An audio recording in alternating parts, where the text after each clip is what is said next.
बायद'मोनखौ अनथरनिफ्राय respect खालामो जोंखौ फोरोंदोंमोन गोदो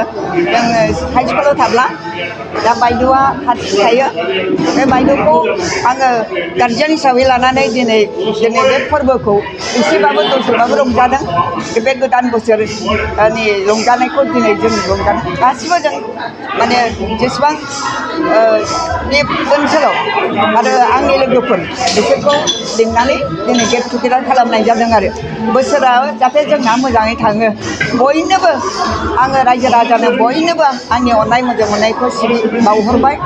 जाहाथे जों फैगौ समफ्राव बेबायदिनो रंजा बाजायै जोंनि हारिनि मावनांगौ हाबाफोरखौ मावनो थाखाय आरो जों जाहाथे स्पिरिट मोनो जों जाहाथे बोलो मोनो बिनि थाखाय जोङो दिनै बेखौ फार्स्ट जों जुरिजेनबाय होननानै आं सानदों आरोखि आं एथ'दिन सिं बायनानै थादोंमोन सिं बायनानै थानानै दिनै आङो मोसानोबो हालायलायबाय सिं बायनानैबो दिनै मोसानो हालायलायबाय बयबो मोसाजानो लुबैयो बे हिसाबै आं मोसानानै होदों आरो गोलाव बोसोराव बर'नि जेसेबां जाग्रा ओंख्रि बेखौ जादों अनला ओंख्रि ओमफ्राय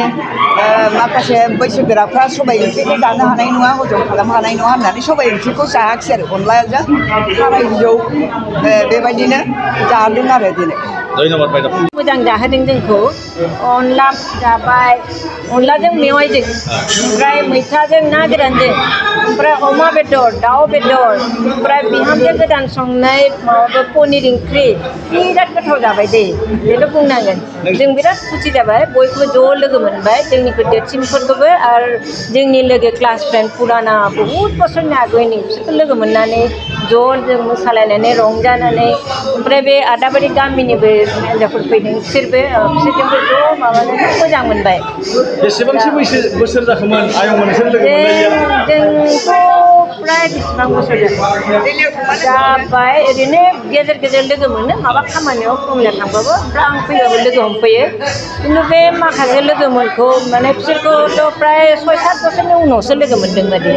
बैसागुखौ नोंसोर माबायदि रंजानो हानानै गोसोआव मोनथारबाय जोंथ' ओरैनोथ' जों गिबियावबो रंजासोगारो खिन्थु माबा क'क्राझाराव बे जोंनि जन्मस्थान जाबाय नालाय ओमफ्राय एसे दस्रा आरो मोजांसिन मोनदों आरो दा बहुद बोसोरनि उनाव फैनानै बे कर'ना समाव फैनो हायाखै दा मोजां मोनथारदों आरो बयखौबो लोगो मोननानै बोथोराबो मोजांखाय दा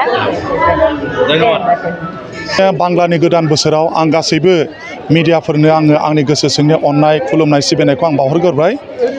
आरो आं बेजों लोगोसेनो बुंगोन आं जोंनि क'क्राझार रंजालि बैसागु फोरबो खुंग्रा आफादा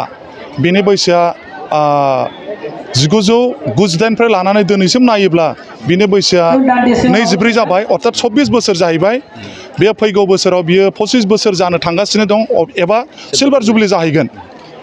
दा बाहाय जोङो खुब मानजुं खुरजुंनि गेजेरजों दिनैनि नैबे बेलायाव जोङो बे प्रग्रामखौ जोङो सानसेनि मेहेरगोनां हाबाफारिनि गेजेरजों फुंबिलिनिफ्रायनो लाबोदों आरो फुंबिलिनिफ्रायनो खुंजाबोगासिनो दङ आरो बियो क'क्राझार आरो जाम्फै बारनाय बे मोननैबो गामिजों लोगो नांनानै बिथांमोनहा क'क्राझारिनि बे दैमालु क्लाबनि लांगोनायाव बेखौ दा खुंफुंनाय जागासिनो दङ ओरैनोथ' दा हाग्रा बारिमोन होनोबाथ' जों क'क्राझारखौ हाग्रा बारिमोन होननानै मोनथियो नाथाय बिनि गुबै गुदिखौ आं बारा मोजां मोनथिया नाथाय बिराद हाग्रा बारि दङमोन होननानै मोनथियो नाथाय जों मोनथिगौ क'क्राझारि एबा बे दैमालु क्लाब होननाया जोंनि मोनथिनायाव बियो खुब मुंदांखा गामि होननानै जों मोनथिगौ मुंदांखा होननानै बुङोबा माने बेनो बिसिनाव खेला दुलायावहाय गोबां नाम जानाय व्यक्ति नेसनेल इन्टारनेसनेल गेलेनाय गेलेगिरिफोर दङ दा बिथांमोनहा बे गेलेगिरिफ्रानो दा जेरै आदामोन माबामोन मा होनना बुङो आदा प्रदीपमोन बायदियानो दङ बिथांमोनहाबो नांथाबदों आरो गोबांनो गेलेगिरिफोर बिसोरनि गेजेराव दङ दा मोजां मानसिफ्रानो बाहाय नांथाबनानै दिनै बे प्रग्रामखौ बिथांमोनहानो खुंफुंगासिनो दङ जानाय लोंनायखौ बिथांमोनहा होदों जोंनाव जादों जों फुंनिफ्रायनो जाबायदि हाबाफारि लादों फिरफिला बिर होदों फिरफिला बिर होखांनायनि उनाव जों गेदेरफोरखौ मान लादों उन्दैफोरनो अननाय होदों आरो बिनि उनाव जों माखासे खेला लादों जेरै सियार खेला होदों आरो दुरुं बोनाय दंमोन खिन्थु आनफर्चुनेट बे समाव खोब अखा हादोंमोन जों बेनि थाखाय दुरुं बोनायखौ लानो हायाखिसै आरो बिनि उनाव जोङो जौस्राङावनो जोङो सियार खेलाखौ होदों आरो बिनि उनावहाय जोङो सावगारि बोनाय होदों उन्दैफोरनि गोबां बुरजा गथ'फ्रा पार्टिसिपेट खालामदों आरो बिनि उनाव खन्थाइ आवरायनो होदों आरो बे जोबखांनायनि उनाव खुगा लाइसि जों बेखेवदों आरो बे खुगा लाइसि बेखेवखांनायनि उनावनो जोङो जोंनि हारिमु आयदानि बादायलायनायखौ जों जागायदों दाबाय जोंहा हारिमु आयदानि बादायलायनायाव जोङो गोबां आयदायावनो जोङो रां बान्था होदों जेरै जा बैसागु खुंग्रि बादायनाय दङ बे बैसागु खुंग्रियाव जोङो 10,000 होदों आरो नैथि बैसागु खुंग्रिनो जोङो 8,000 होदों आरो थामथि बैसागु खुंग्रिनो जोङो 5,000 होदों आरो बिब्दिनो जावजायावबो रां दङ आरो जोंहा सल' सं खननाय बाहायबो जोंहा रां दङ। गोजोनथाव खौरां आसामाव थानाय बयनिख्रुइबो साबसिन सोलोंथाइ होग्रा मिरुफोरनि गेजेराव टेक बुस्टाराबो गंसे क'क्राझार जिल्लानि सिङाव थानाय CST फिसारि मावख'नि साखाथियाव थानाय खारगावआव बे टेक बुस्टारा दङ।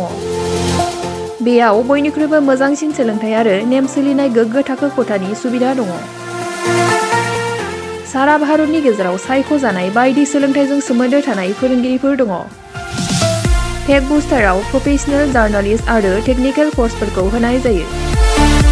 24 घन्टा रैखाथिनि थाखाय मोजां सुबिदा आरो टेक बुस्टारा नोंथांमोनखौ सौहैहोगोन नोंथांनि थांखिसिम। टेक बुस्टारा नोंथांनि सिमांखौ जाफुंसारनांगौनि थाखाय गांल' नङा साहस आरो गोहोबो होगोन। सोलोंथाइ लाखांनायनि उनाव 100% प्लेसमेन्टनि खाबु दङ। सोलोंनो गोसो गुदुं बिथांमोना 9395 695 095 जानबुं नाम्बाराव जगाजग खालामनो हागोन।